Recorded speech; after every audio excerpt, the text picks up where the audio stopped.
Здравейте! Включвам се с един порив, един импулс да поговоря малко за осиновяването и как би било най-безболезнено и за родителите, и за децата да минат през този, всъщност той е безкраен процес, а, но някак си с по-малко болка и малко по-голяма взаимна емпатия. Ам, за нашите ширини това да бъдеш осиновен някога е било голям срам. Това е била една много голяма тайна, която е била доста грижовно и доста така свидно бранена и пазена. И както в повечето случаи става, децата, които са осиновени, разбират не от своите родители. Тук ще наричам осиновителите родители, защото те са родители. А биологичните родители ще са тези, които са дали възможността на тази душа, така да се изразя, да се появи на белият свят. И двете роли са изключително важни. Нито една не е за пренебрегване, нито пък за обвиняване.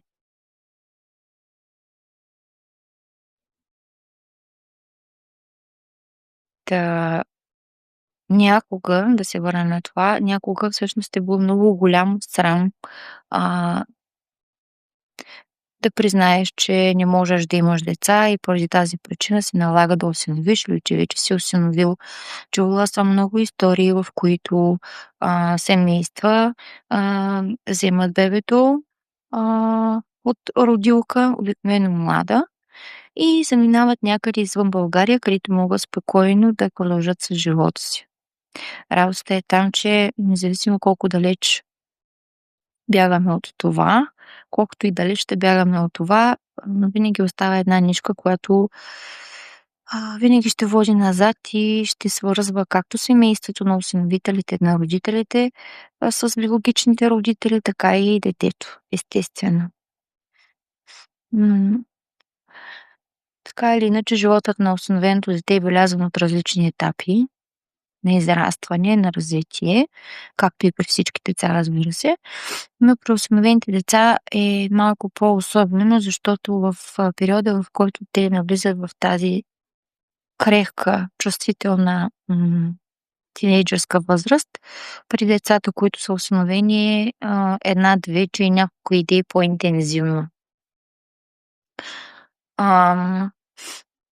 Обикновено, разбира се, момичетата са по-настроени към своите майки, а при осиновените момичета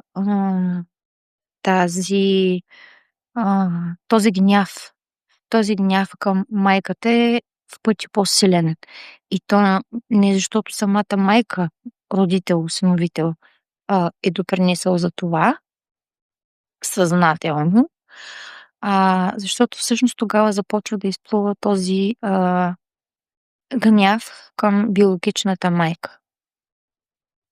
И тъй като е налична осиновителката, естествено тя ще бъде и обекта, над който ще бъде изказан и излят този гняв. Разбира се, тайната допълнително подклажда и без това запалилия се огън от това семейство, в което има осиновено дете. И тази тайна допринася за една доста тежка, тегава атмосфера, в която да усещаш, че нещо не е окей, но не можеш да кажеш какво, защото си просто дете. И въобще не знаеш за какво става на въпрос. Та в България често това се научава от доброжелатели, макар че не мога да ги нарека в лошия смисъл доброжелатели. Да, някои го правят с цел за спорта, други го правят с цел да помогнат. Така че, независимо как стига информацията до осиновеното дете, то има еднакъв отклик вътре в неговият вътрешен свят. Ам, Първо идва шок. След това идва обидата и гневът. След това идва загубата на доверие в осиновителите, защото това е нещо много сериозно, което касае животът и произходът на това дете. И това, че съвсем съзнателно неговата връзка с биологичната страна, от която то реално произлиза, чието гени носи, е била напълно осъзнато прекъсната. Според Берт Хелингер, това е една доста тежка ситуация, която носи след себе си различни последствия. Когато започнах да се интересувам от семейни констелации, първото нещо, което така ми привлече вниманието, беше какви биха били последствията в едно семейство, в което има усиновено дете и то не знае. И той казва, че обикновено в такива семейства има проблем в партньорските отношения между родителите. Често има раздяла или някакъв вид заболяване, който в повечето случаи е фатално. Искам да ви кажа, че по моите наблюдения и вече така солидната ми работа с усиновители и усиновени, мога да споделя и моите наблюдения, че това е точно така.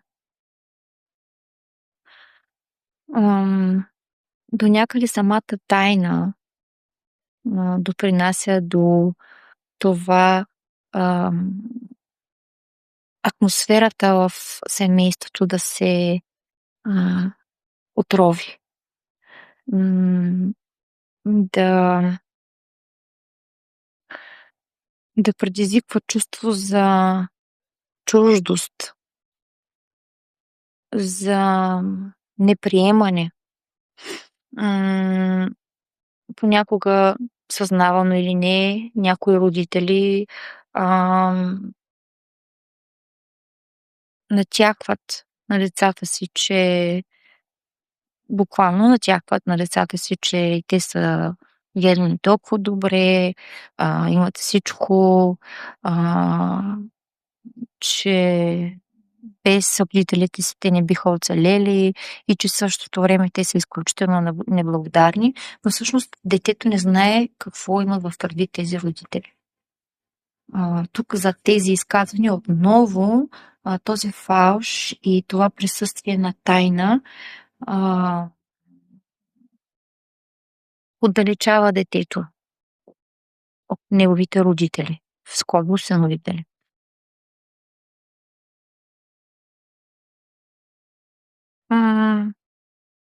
Разбира се, в най-добрия вариант е добре детето да научи за това, че е усиновено в по-ранна възраст, т.е. преди пубертета. И след това да се изчака, когато детето влезе в пубертета и около 21 годишна възраст, 22, добре това нещо вече да се представи като информация, защото тогава този човек, млад човек, ще има капацитета, ще има вече житейският опит по някакъв начин да се справи с тази голяма криза. Защото това ще предизвика криза. Докато в тинейджърска възраст стане малко по-деликатно и малко трудно за овладяване, защото наред с всичките емоционално-хормонални физиологични промени настъпва и една жестока двойна криза на идентичността. Бих казала, че тогава децата започват да се търсят кои сме, какви сме, кои са моите приятели, пробват различни компании, пробват различни интереси и така реално откриват себе си, кои са. Макар че ще отнеме доста време по-нататък в живота при някои от нас.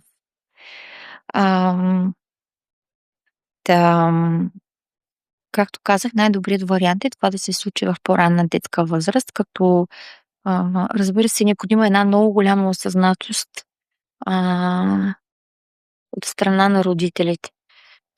М, Една жертвоготовност на егото, на личната необходимост на родителите ам, да се откажат от тази лична необходимост, да се откажат от това, че благодарение на тях е станало еди какво си, благодарение на тях това дете е спасено, благодарение на тях то е оцеляло и едва ли не е измъкнато м, м, от обстановка, която би допринесла до фатален край, който между другото най-вероятно има такива случаи. Не е най-вероятно, има такива случаи. Ам,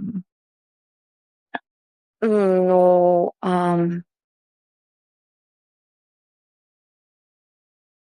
при някои възрастни родители, осиновители се усещат тази невъзможност той самият да признае пред себе си, че осиновяването на дете а, е било ам, подбудено от личната необходимост те да станат родители, да станат майки, да могат да запълнят тази празна отрова, символично казано, за да могат да а, олицетворят в пълнота ролята на жената, защото жената е свързана с деца, с плодородие, с мекота, с топлина, семейство. А, но въпреки всичко, растейки, пораствайки, живеейки, а, ние жените разбираме, че има нещо повече от това. Да можем да кажем, че ние сме майки. Всъщност, това да си майка е една а, безусловна жертвоготовност. М, Да си готов да се смириш, да притихнеш, да признаеш пред себе си а, кое наистина е майчинското в теб и кое е било породено от нуждата да бъдеш, да имаш, защото така трябва, защото така е редно.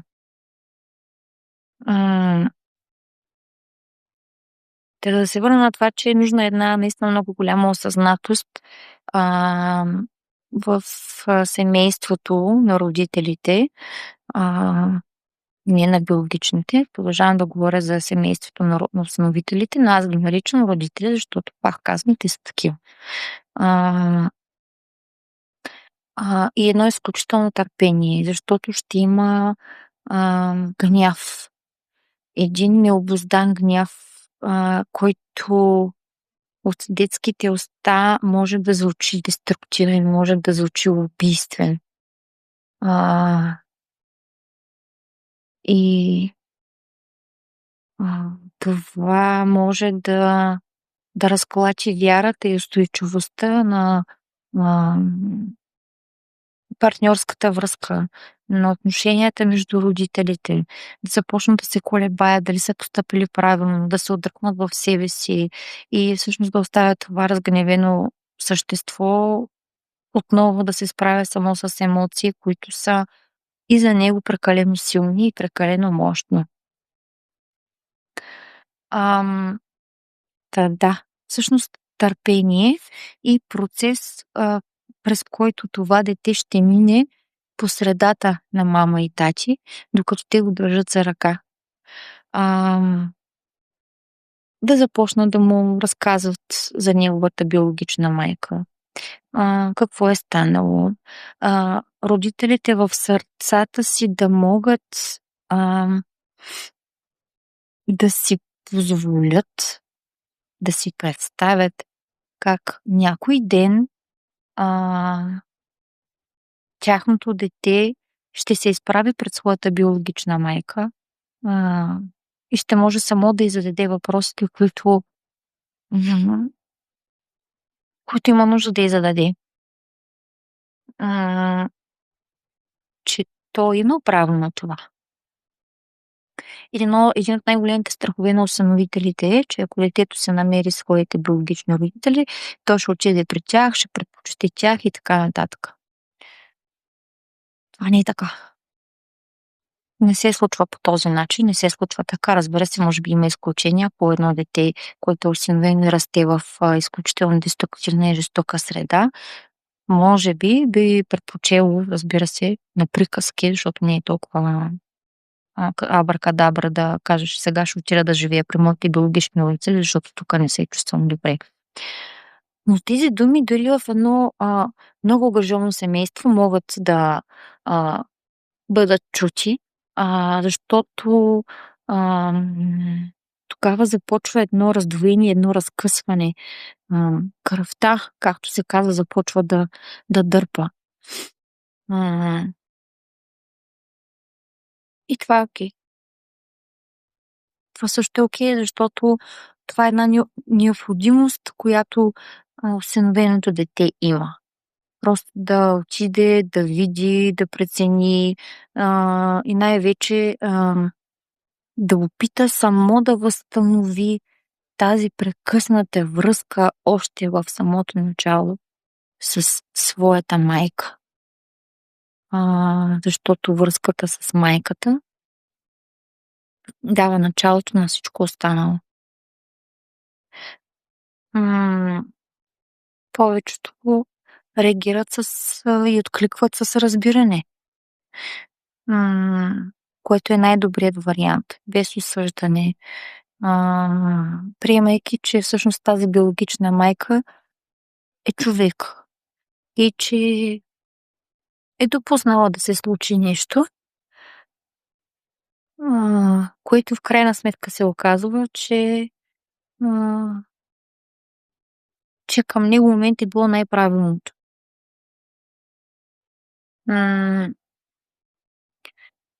И е хубаво родителите, които са усиновители, да подхождат с една топлина и една благодарност към биологичните родители на усиновените си деца, защото по този начин благодарение на тях и чрез тях те са успели да се докоснат до родителството. Биологичните родители може би няма да имат капацитета да гледат това дете и затова някой друг поема грижата. Въпросът е, че има кой да се погрижи за това дете. Тоест, то ще се роди, но след това следва всъщност трудната част. Отглеждането, възпитанието, тревогите, радостите, тоест по-съществената част от родителстването се пада на усиновителите. И според мен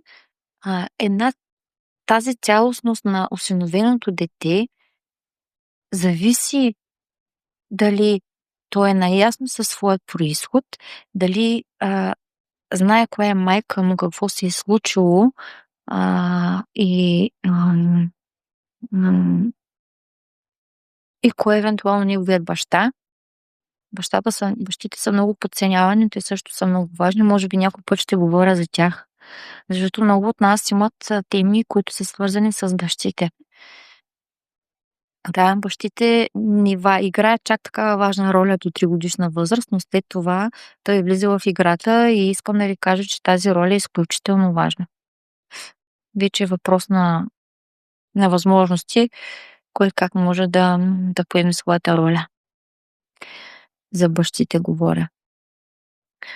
Както казах, една част, зависи за процъфтяването и развитието и благоденствието на едно усиновено дете е да знае произхода си, но до голяма степен всъщност неговото добруване, благополучие, себеобич, себевъзприемане се пада, тежестта за това осъзнаване и това случване се пада на усиновителите.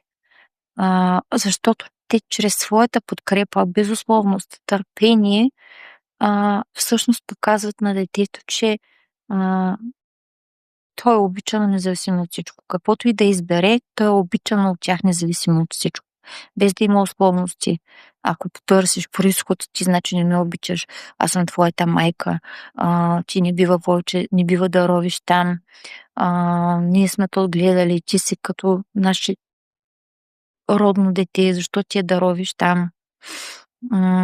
Това допринася много така, до негативни последици в емоционален план. Да, това всъщност исках набързо да поговоря за осиновяването, защото днеска почувствах импулс да говоря за това, но това е една безкрайна тема.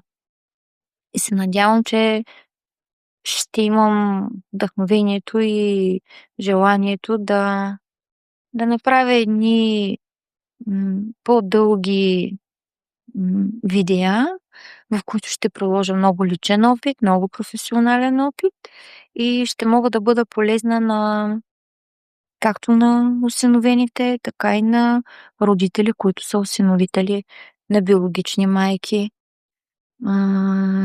на които също не им е лесно, че се е наложило някога някъде там да оставят своите рожби. Но това е било най-доброто към този момент.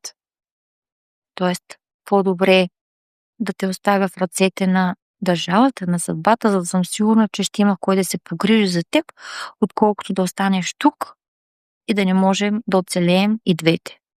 Нещо такова, защото в повечето ситуации това е било случая. Добре. Не чета от никъде. Надявам се, че съм успяла да обясня що годе последователно това, което имах в предвид. Но да обобщя, че днес говорих за това колко е важно едно осиновено дете да научи на време, че е осиновено, но и начинът, по който то ще го научи. Дори да го научи от външен човек, въпросът е ние как като родители бихме подходили, за да мине през този процес сравнително гладко. Който няма да е гладък, разбира се, но казано го така, може да е сравнително гладък процес, ако има едно осъзнато родителство. И така, благодаря ви. Аз съм Росица Митева, психолог съм и се надявам да съм ви била полезна с това мое видео. Чао и до скоро!